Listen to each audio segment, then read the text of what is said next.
Assalamualaikum warahmatullahi wabarakatuh, teman-teman semuanya. Perkenalkan, nama saya Intan Nuraini dari kelas 11 3A 24 dengan NIM 11210044 dari kampus Cikarang.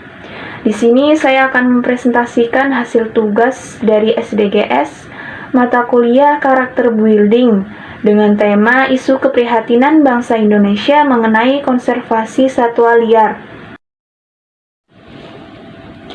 Berbicara mengenai konservasi satwa liar, apa sih konservasi satwa liar itu?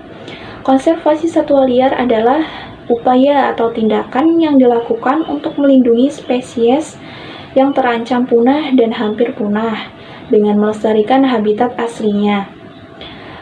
Upaya atau tindakan ini merupakan salah satu bentuk penyadaran terhadap masyarakat terhadap pentingnya perlindungan, pelestarian, pemanfaatan terhadap satwa langka.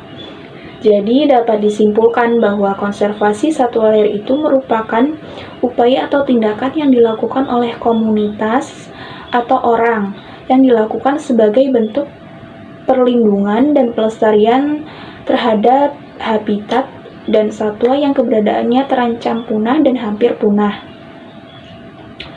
Konservasi satwa liar ini merupakan bentuk penyadaran terhadap masyarakat mengenai betapa pentingnya perlindungan, pelestarian, dan pemanfaatan terhadap satwa liar supaya keberadaan satwa liar dan habitat aslinya dapat terjaga. Pemanfaatan satwa semakin meningkat seiring dengan berkembangnya ilmu pengetahuan, teknologi, informasi, dan tingkat ekonomi masyarakat. Namun seiring berjalannya waktu, pemanfaatan tersebut tidak dapat terkendali yang mengakibatkan beberapa jenis spesies menjadi punah atau terancam punah. Untuk menjaga agar pemanfaatan sumber daya alam hayati tersebut dapat berlangsung dengan baik dan bijaksana, supaya terhindar dari kepunahan, maka telah ditetapkan Undang-Undang Nomor 5 Tahun 1990 tentang konservasi sumber daya alam hayati dan ekosistem. Indonesia merupakan negara hukum, maka telah ditetapkan UU Nomor 5 Tahun 1990 tentang konservasi sumber daya alam hayati dan ekosistemnya untuk menjaga agar pemanfaatan dari sumber daya alam tersebut dapat dilakukan dengan bijak supaya kelestariannya tetap terjaga. Hasil penelitian menunjukkan bahwa penerapan Undang-Undang Nomor 5 Tahun 1990 tentang konservasi sumber daya alam hayati dan ekosistemnya ini bagi aparat penegak hukum masih lemah.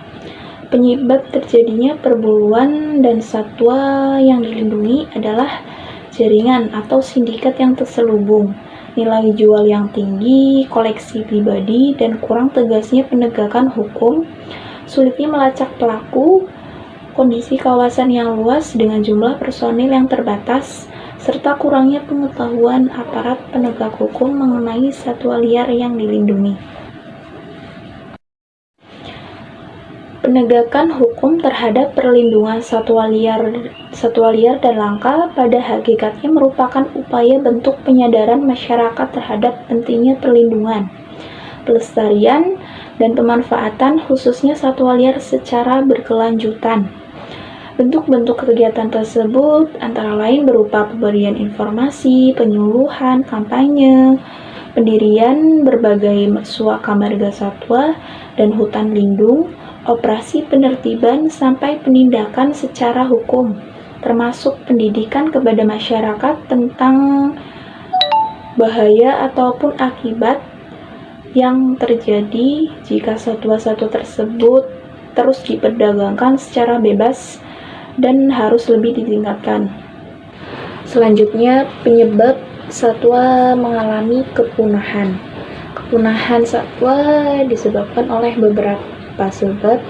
Berikut saya akan menampilkan 2 penyebab satwa liar mengalami kepunahan. Di antaranya yaitu yang pertama, berkurang dan rusaknya habitat. Hutan merupakan habitat utama bagi satwa-satwa liar. Namun, seiring berjalannya waktu, habitat bagi para satwa-satwa ini mulai berkurang, bahkan rusak. Salah satu penyebabnya adalah dari ulah manusia itu sendiri yang sering melakukan kegiatan penebangan secara liar hingga mengakibatkan berkurangnya lahan hutan. Hal inilah yang membuat satwa-satwa tersebut mengalami kehilangan sebagian kecil habitat dan sumber makanan yang menjadi sumber kehidupan dari satwa-satwa itu sendiri. Penyebab selanjutnya yaitu perburuan dan perdagangan satwa liar. Perburuan satwa liar juga sering terjadi. Hal ini biasanya dilakukan untuk kepentingan pribadi, untuk koleksi pribadi.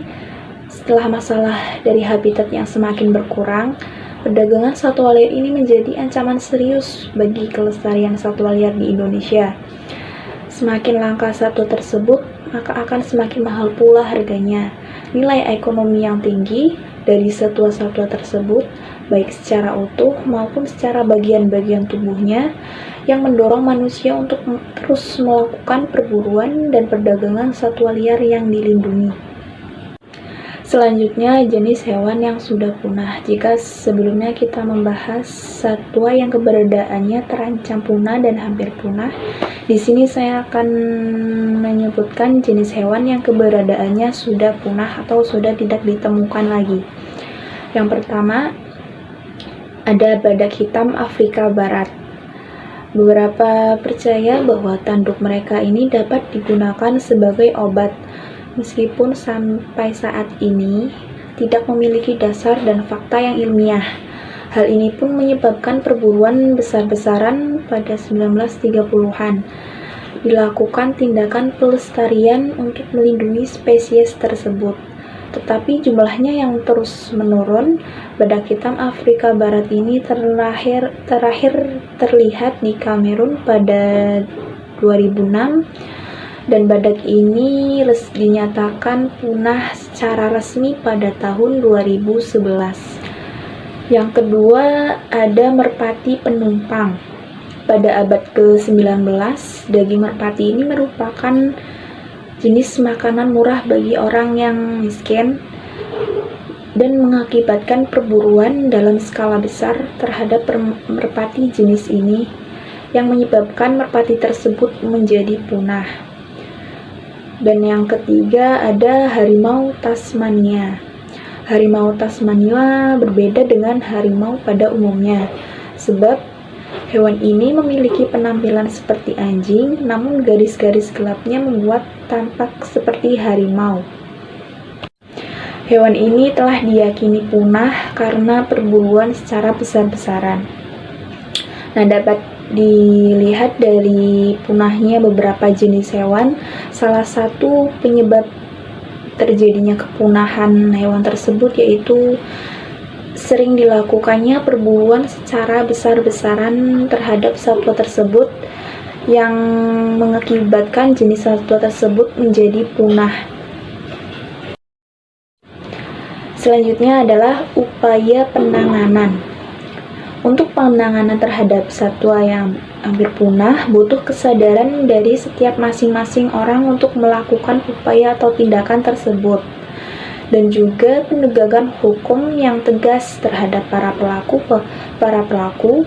Pemerintah harus lebih tegas lagi dalam menegakkan hukum mengenai satwa liar ini demi menjaga kelestarian satwa-satwa yang saat ini terancam keberadaannya. Jika pemerintah kurang tegas untuk menegakkan hukum, bukan tidak mungkin satwa-satwa di Indonesia yang hampir punah akan menjadi punah. Meningkatkan sosialisasi kepada masyarakat mengenai jenis-jenis apa saja satwa yang hampir punah, dan aparat penegak hukum juga penting untuk dilakukan. Memberi dukungan terhadap upaya pelestarian, masyarakat harus mendukung segala upaya yang dilakukan pemerintah maupun lembaga terkait kegiatan yang sedang dilakukan untuk pelestarian lingkungan maupun satwa. Oleh sebab itu, menjaga keberadaan satwa bukan hanya tugas dari pemerintah dan komunitas konservasi semata, namun juga perlu diiringi oleh masyarakat luas dalam hal pengawasan terhadap praktik, penerapan peraturan, dan upaya konservasi. Ya, cukup sekian presentasi dari saya. Kurang lebihnya mohon maaf jika terdapat kesalahan. Saya ucapkan terima kasih yang sebanyak-banyaknya untuk teman-teman semuanya yang sudah melihat video presentasi saya. Saya akhiri, wassalamualaikum warahmatullahi wabarakatuh.